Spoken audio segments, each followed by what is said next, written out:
My fiance ghosted me 2 days before our wedding, then blamed me for making him run away.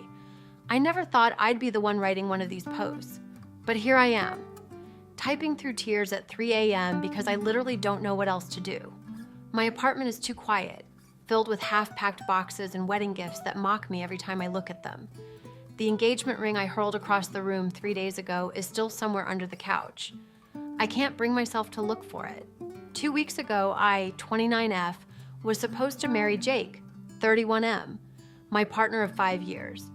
We had everything planned. Venue booked at this gorgeous lakeside resort with floor-to-ceiling windows overlooking the water. Flowers arranged, peonies and garden roses, my favorites. Catering paid for. We'd splurged on that amazing seafood station he insisted on.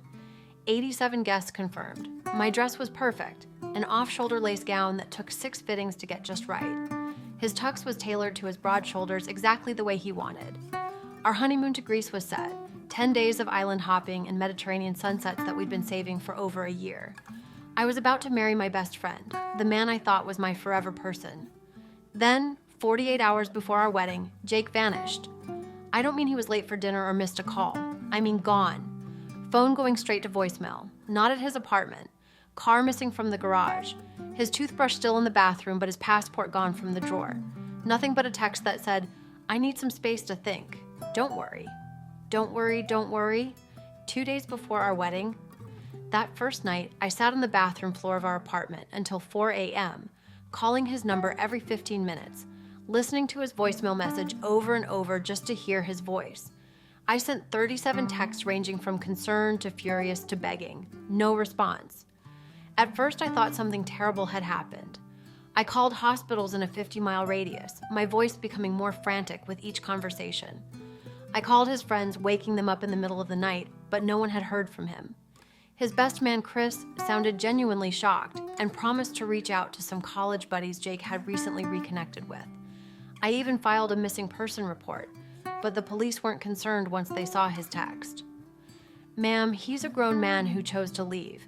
This is a relationship issue, not a police matter," said the officer, not quite hiding his eye roll. My maid of honor, Tessa, took over calling everyone to cancel, while my mom handled the venue. We lost thousands in non-refundable deposits, $7,000 for the venue alone, another $3,200 for the photographer who couldn't possibly rebook on such short notice.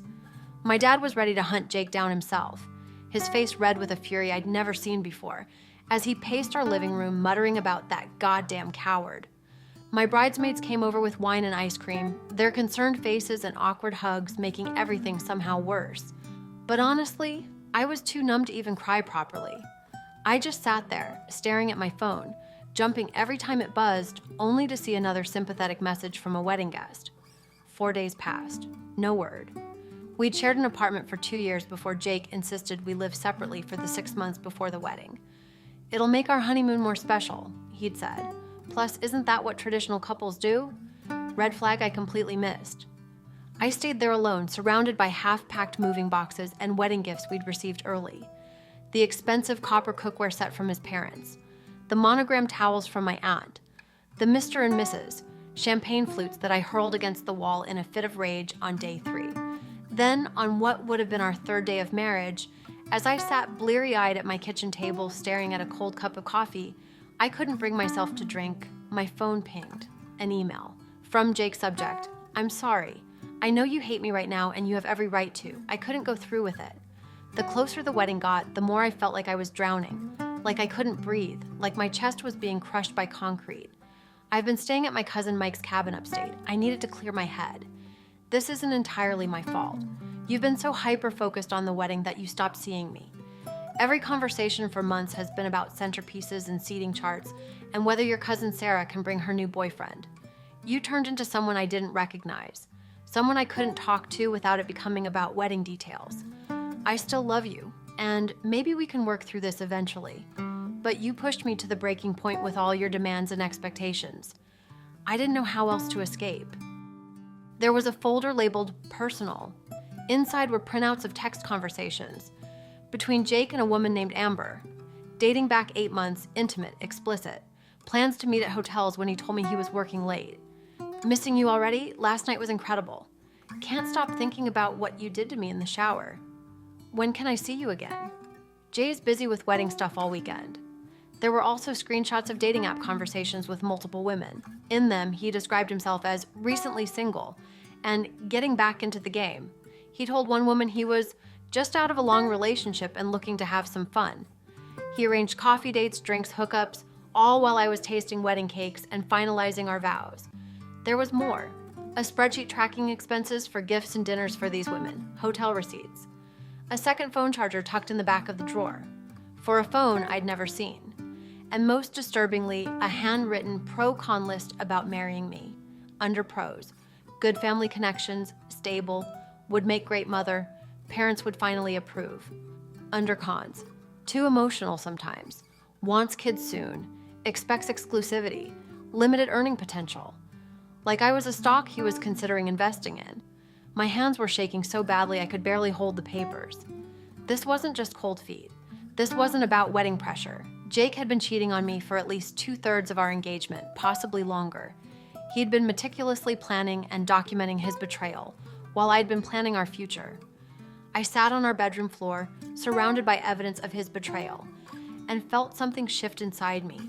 The sadness was still there, but now it was making room for anger. Pure, clarifying anger that burned through the fog of confusion and hurt. My phone rang, startling me. It was my mother checking in as she had every few hours since Jake disappeared. "I'm fine, Mom," I said automatically. "You don't sound fine," she replied. "You sound different." "I found something, actually a lot of somethings. Jake's been cheating for months." The silence on the other end was brief but heavy. "I'm coming over," she said firmly. "No, not yet. I need to process this myself first." After we hung up, I took photos of everything and put it all back exactly as I found it. Then I called Tessa. "I need you to come over and bring wine, a lot of it."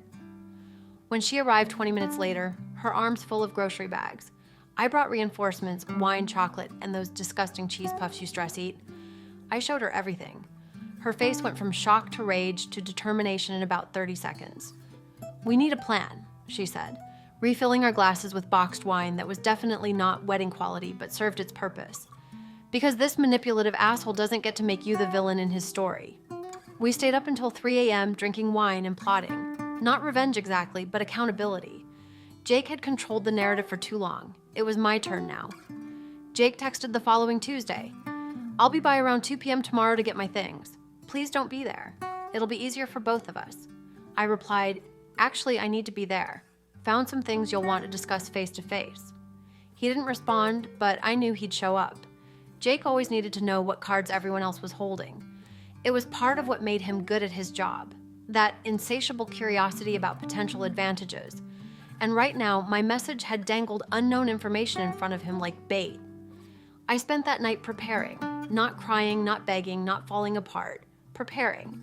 I made copies of all the evidence. I wrote down exactly what I wanted to say.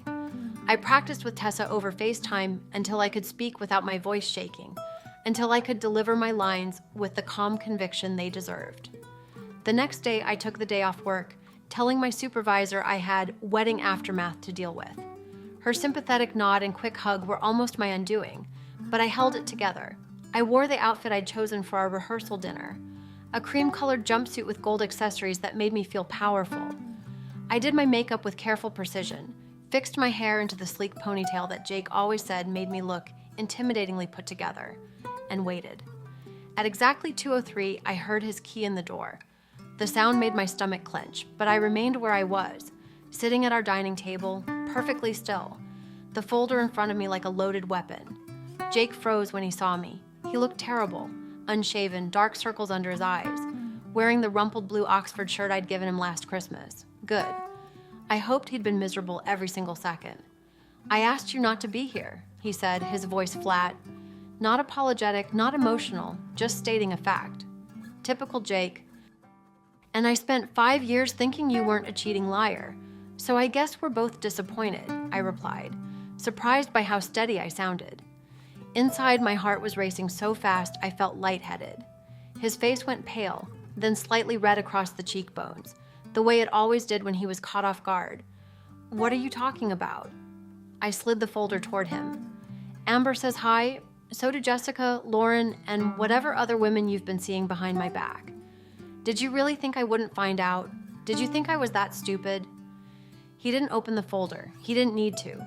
His eyes dropped to it momentarily, then back to my face, calculating, assessing, looking for weakness or uncertainty, finding none.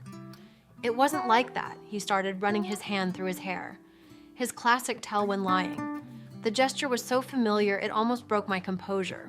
Almost. I was feeling trapped. "You were so focused on the wedding." "Stop," I cut him off, raising my hand. "I've heard that excuse already, and it was bullshit the first time. You weren't trapped when you were sexting Amber from our bed. You weren't drowning when you were meeting Lauren at the Marriott downtown, where you charged $347 to the room service bill." I glanced pointedly at the folder. Expensive night. Jake's expression shifted from shock to something uglier, more defensive. "You went through my private things.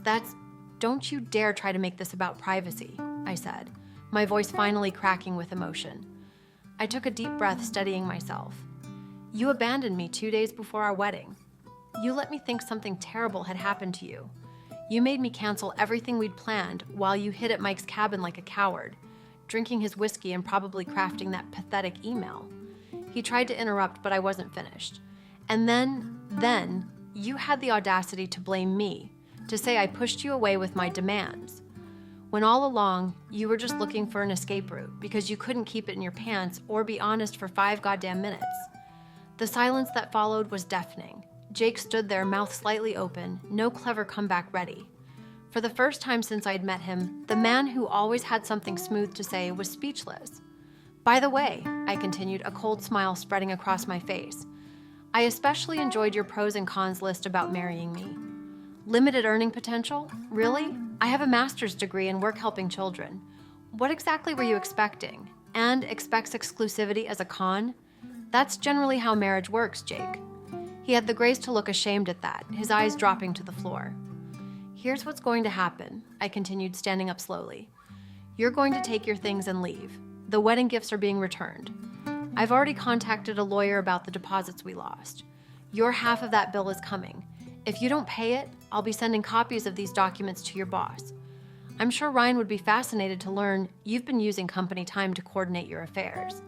You can't seriously expect," he started, a flash of the old Jake returning, the entitled man who always negotiated better terms. "I expect nothing from you anymore, Jake. That's the gift you've given me. Complete and total clarity about who you really are." I stood up, my legs surprisingly steady. "Your grandmother's watch is in the kitchen as requested. Though why you want a family heirloom when you clearly don't value family commitments is beyond me. The rest of your things are packed in those boxes. You have 30 minutes to get them out of here before my brothers arrive to change the locks." He stared at me, and for a split second, I saw the panic in his eyes, the realization that he'd lost control of the narrative, that I wasn't playing the role he'd assigned me, devastated ex-fiancé begging for explanations. "I never meant to hurt you," he said quietly, and for a moment, he almost looked like the Jake I thought I loved. Almost. I laughed. Actually laughed. It bubbled up from somewhere deep inside me, surprising us both. "That might be the most honest thing you've said to me in months. You never meant for me to be hurt. You meant for me to never find out. There's a difference." Jake stood there for another moment, then moved toward the boxes. He worked in silence, carrying them to his car 3 at a time. I watched him, feeling nothing but a strange sense of calm. When he finished, he turned to me one last time, standing in the doorway we'd once carried each other through, laughing after we signed the lease. For what it's worth, there were times when what we had was real, at least for me. I looked at him, this stranger I'd almost married, and nodded once. "Goodbye, Jake." He closed the door softly behind him. I locked it, then slid down against it and finally let myself cry. Not for the man who had just left, but for the woman who had loved him, for the future she thought she had, for the trust that had been shattered. It's been 6 weeks since that confrontation. 6 weeks of rebuilding my life piece by piece. The aftermath wasn't clean or easy. Jake tried to paint me as unstable to our mutual friends. He told people I'd gone through his personal things without permission and was threatening him. Some believed him. His college roommate Tim unfriended me on social media with a nasty message about being vindictive.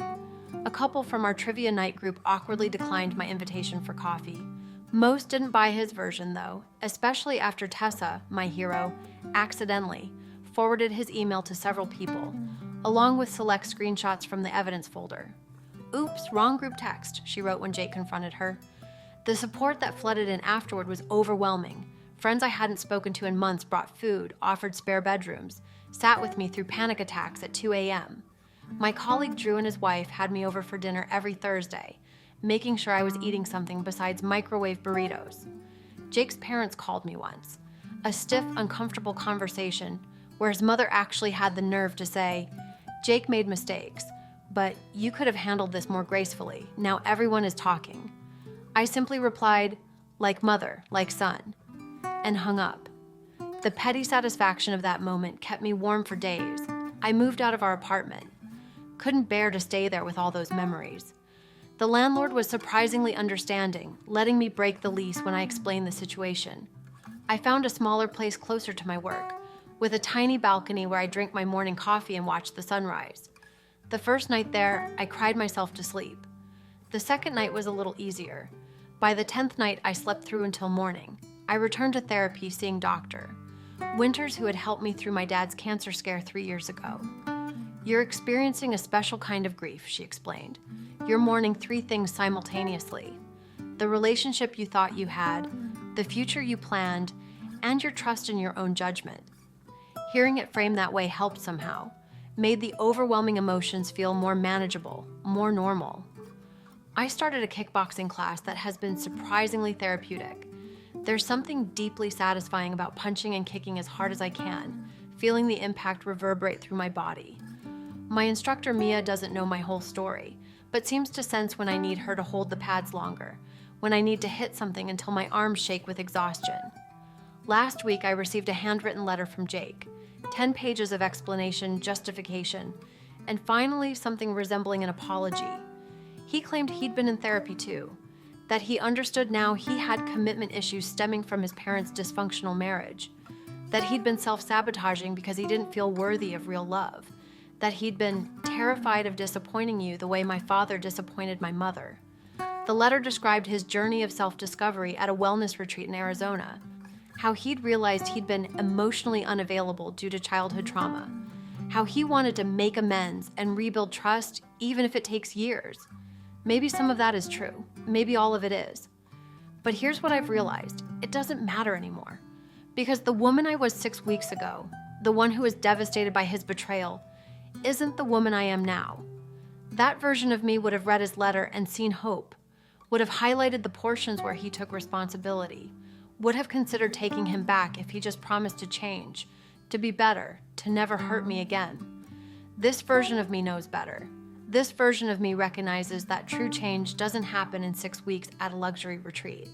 That the patterns Jake showed, the control, the deception, the blame shifting, don't disappear with a few therapy sessions and some mindfulness exercises. I wrote him back, a single page. "Jake, I've received your letter. I hope your journey toward becoming a better person is sincere and successful. I truly do. However, that journey is yours to take alone. What we had is over. Not just because you cheated or because you abandoned me, but because I deserve more than what you're capable of giving. Please don't contact me again. Take care of yourself." April. I'm not saying I'm completely healed. Some nights I still wake up with that hollow feeling in my chest, reaching across the bed for someone who isn't there. Sometimes I see a couple holding hands in the park and feel a pang of what could have been. I've had moments of doubt, wondering if I'm being too harsh, too unforgiving. Moments when I miss the good parts of us so much it's a physical ache. But more often, I feel relief. Relief that I discovered who Jake really was before we signed those marriage certificates. Relief that I don't have to spend my life with someone who could abandon me at the first real test of our relationship. Relief that I don't have to wonder where he is, who he's with, whether he's lying. Yesterday, I donated my wedding dress to an organization that provides prom dresses to underprivileged teens. As I watched them carry away the garment bag, carefully packed with tissue paper, I thought about how that dress represented a future that was never real. A future with a man who didn't actually exist. The real Jake, the one who could ghost his fiancé, blame her for his actions, and cheat throughout our engagement. That man isn't someone I would ever choose to marry. So in a strange way, he did me a favor. The most painful favor I've ever received, but a favor nonetheless. To anyone reading this who's been blindsided by someone you trusted, it gets better, not quickly, not easily, but gradually, day by day, you find your footing again. You discover parts of yourself you'd forgotten. You build something new from the wreckage. I don't know what my future holds anymore. The 5-year plan Jake and I had mapped out is gone. But for the first time in weeks, that uncertainty doesn't terrify me. It feels like possibility.